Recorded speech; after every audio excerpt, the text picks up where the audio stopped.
Let's take a look at the design of a pump from 2D to 3D.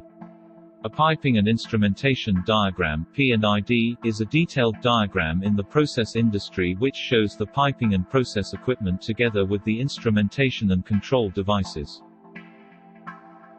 General arrangement drawings present the overall composition of the pumping station.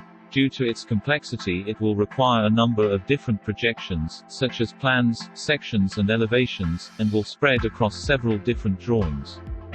Now we will look at the 3D model in more detail. When pipes pass through concrete walls, it's important to ensure that there is no possibility of water leaking through the opening. The use of puddle flanges can prevent this water ingress within your building boundary lines, creating an watertight seal around the pipes within your structure. A gate valve controls the media's flow by lifting the gate open and lowering the gate closed. A gate valve's distinct feature is the straight-through unobstructed passageway, which induces minimal pressure loss over the valve. A non-return valve allows a medium to flow in only one direction and is fitted to ensure that the medium flows through a pipe in the right direction, where pressure conditions may otherwise cause reversed flow. The flow through the non-return valve causes a relatively large pressure drop, which has to be taken into account when designing the system. A progressive cavity pump is a type of positive displacement pump.